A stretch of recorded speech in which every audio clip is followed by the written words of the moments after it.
नमस्ते। मुझे पता है, अगर आप यहाँ हैं तो आपके मन में शायद बहुत कुछ चल रहा होगा। कई सवाल, कई भावनाएं। और ये बिल्कुल ठीक है। आइए साथ मिलकर इसे समझने की कोशिश करते हैं।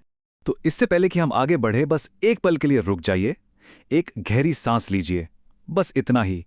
ये पल सिर्फ आपका है, इस पूरी बात को अपने हिसाब से, अपनी रफ्तार से समझने के लिए।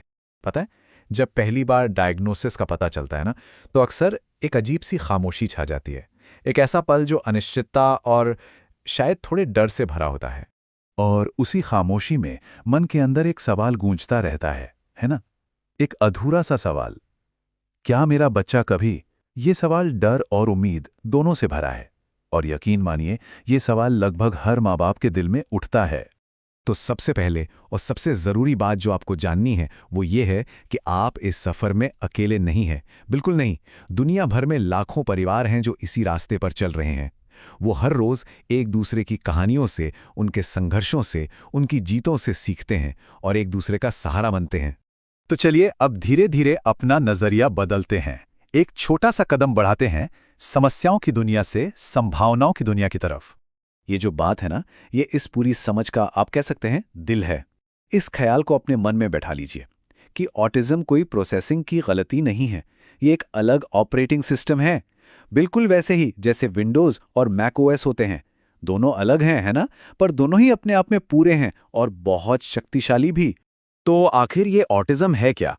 देखिए, वैज्ञानिक भाषा में इसे एक न्यूरो डेवलपमेंटल अंतर कहते हैं।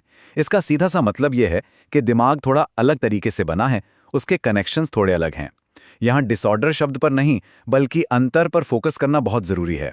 और इसे स्पेक्ट्रम क्यों कहते हैं? क्योंकि ये हर इंसान में अलग अलग होता है, बिल्कुल इंद्रधनुष के रंगों की तरह।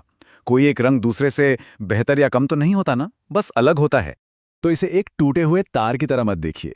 इसे ऐसे सोचिए कि ये एक ऐसा दिमाग है जिसकी वायरिंग एक बिल्कुल अलग, एक बहुत ही खूबसूरत और जटिल पैटर्न में हुई है। ये कोई कमी नहीं है, ये एक अलग बनावट है। जैसे हर गैलेक्सी का अपना एक अनोखा पैटर्न होता है, वैसे ही हर दिमाग की वायरिंग भी अनोखी होती है। बस कुछ की वायरिंग थोड़ी ज्यादा अलग होती है। तो आइए अब हम उनकी इस अनोखी दुनिया में झांकने की कोशिश करते हैं। और एक बात, इन विशेषताओं को कमियों की लिस्ट की तरह नहीं, बल्कि दुनिया को महसूस करने के, उसे अनुभव करने के अनोखे तरीकों के रूप में देखते हैं। जैसे सामाजिक संपर्क। ये सोचना कि वो दोस्त नहीं बनाना चाहते, ये एक बहुत बड़ी गलतफहमी हो सकती है। सच तो ये है कि वो भी गहरा रिश्ता बनाना चाहते हैं, वो भी जुड़ना चाहते हैं। बस उनका जुड़ने का तरीका, उनका प्यार जताने का ढंग शायद हमारी उम्मीदों से थोड़ा अलग हो। या फिर दोहराव वाले व्यवहार।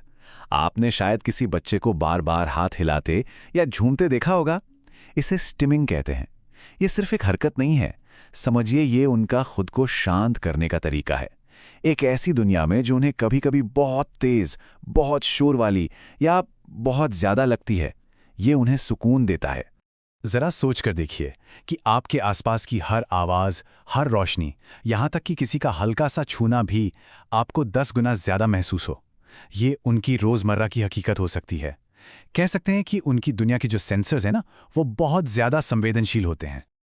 अब चलिए कुछ आम डर और कुछ मिथकों पर बात करते हैं। और इन्हें सिर्फ गलत धारणाएं मानकर खारिज नहीं करना है।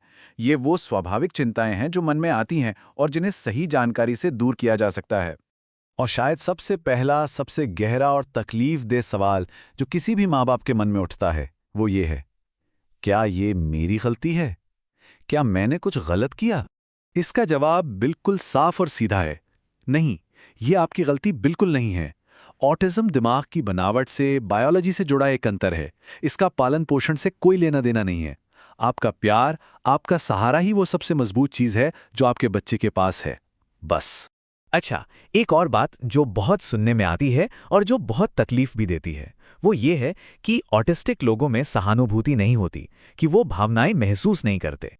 लेकिन जानते हैं, हकीकत अक्सर इसके ठीक उलट होती है। कई बार तो वो भावनाओं को इतनी इतनी ज्यादा गहराई से महसूस करते हैं कि वो उससे घबरा जाते हैं, ओवरवेल्म हो जाते हैं और खुद को बंद कर लेते हैं। उनकी सहानुभूति शायद चुप रहती हो, लेकिन होती बहुत गहरी है। तो अब हम डर से समझ की ओर बढ़ चुके हैं। तो चलिए अब प्यार और स्वीकृति की रोशनी में आगे का रास्ता देखते हैं। एक ऐसा रास्ता जो ताकत और आपकी अपनी बहुत जरूरी भूमिका पर रोशनी डालता है। यहाँ एक बहुत ही खूबसूरत शब्द सामने आता है, न्यूरो डाइवर्सिटी। ये एक कमाल का आइडिया है। ये कहता है कि जैसे दुनिया में अलग अलग तरह के फूल होते हैं, वैसे ही इंसानी दिमाग भी अलग अलग तरह के होते हैं। और ये कोई कमी नहीं, बल्कि एक अच्छी बात है। ऑटिज्म कोई गड़बड़ी नहीं है, ये इंसानी विविधता का एक कुदरती और बहुत कीमती हिस्सा है। और इस सफर में ना कभी-कभी रुककर खुद को कुछ बातें याद दिलाना बहुत जरूरी है। जैसे, मैं अपनी पूरी कोशिश कर रहा हूं, मेरे बच्चे के लिए मेरा प्यार ही काफी है, मैं इस सफर में अकेला नहीं हूं, परफेक्शन नहीं, प्रगति जरूरी है। और हां, मुझे अपना ख्याल रखने का भी पूरा हक है। ये एक बात है जिसे हमेशा याद रखना है। आपका बच्चा कोई प्रोजेक्ट नहीं है जिसे ठीक करना है। वो एक पूरा इंसान है जिससे बस प्यार और समझ की जरूरत है। हमारा काम उन्हें बदलना नहीं, बल्कि उन्हें समझने में उनकी मदद करना है, ताकि वो खुद का सबसे अच्छा रूप बन सकें। वो जैसे हैं उसी रूप में पूरे हैं, संपूर्ण हैं। तो आखिर में ये बस एक चुनाव है, एक नजरिया है जिसे हम हर रोज चुनते हैं।